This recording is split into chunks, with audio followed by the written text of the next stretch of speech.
Today I would like to meditate on the costs that a good scientist has to pay. Take a quick second and hit the subscribe button below so you're notified of more videos like this. Today I want to talk about a tiny fraction of hyper-successful scientists and the cost they pay for being hyper-successful. This is usually the main concern of new students striving for a meaningful career. To be a very successful scientist, you need to concentrate solely on your career, specifically for those related to very complex tasks. So this is what a minority of people preferentially do. They can work 80 hours a week and go flat out on their career. They are staking everything on the small probability of exceptional status in a very narrow domain. But this is hard on them. These scientists often don't have a life. It's very difficult for them to have a family. So it might be that this unidimensionality is the expensive price you have to pay in order to be an exceptional scientist. Because if we are going to be something like a genius level scientist, so to speak, it is likely that you will find yourself in your lab most of the time working 70 hours a week or even 80 hours a week. And you know that you are smart, dedicated, hardworking, unidimensional, and that's how you get to beat all the other people surrounding you.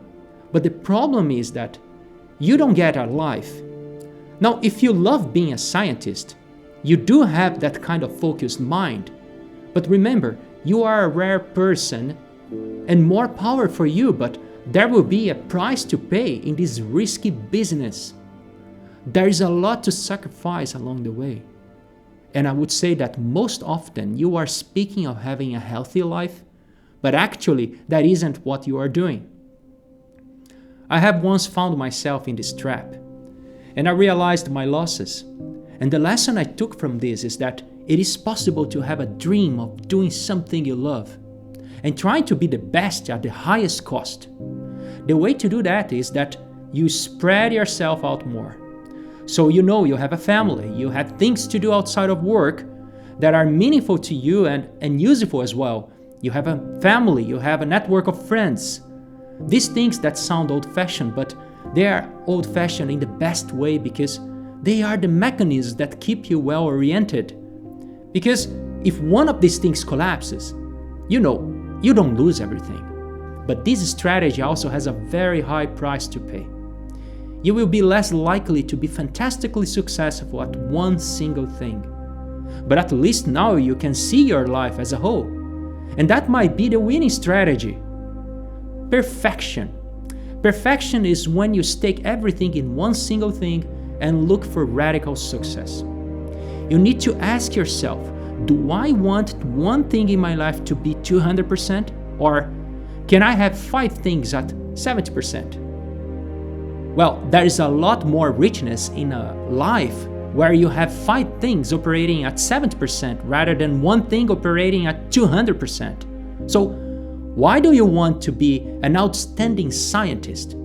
Is it something that you really want? Is it something that others are expecting from you? Whose life are you living for? You will compete with other people. They are smart, they are hardworking, and if you want to be at the top, you have to be smarter and work harder than any of them. And working hard means working long hours. But it also means working diligently. But in a final analysis, it is really an addictive issue. You might think today that if there is someone out there smart and hardworking who cranks out for 80 hours a week, and you do it for 40 hours, it is likely that in 2 years, this person will be far ahead from you, that you will never catch up. But we need to remember that things also take time to build. And we have to consider other things in life as well, things that are sustaining. Those things might be the sparkling crystals in the darkness that are still sustaining when storms come along. And also remember that one of the common roots of extreme unhappiness in the world is so that at some point we realize that we are alone and we want a family, and it might be too late for that. So consider these thoughts when entertaining the idea of having a scientific career, because it is definitely possible to have one, but optimizing it to the degree that you still have a life. You need to consider staying out of that unidimensionality and don't sacrifice everything else. If you are not already following us, just subscribe by hitting the button below so you are notified of further videos, most of them covering scientific career, medical sciences, reviews in immunology, pharmacology, cancer research, and topics in clinical medicine. Thank you for your interest. Bye-bye.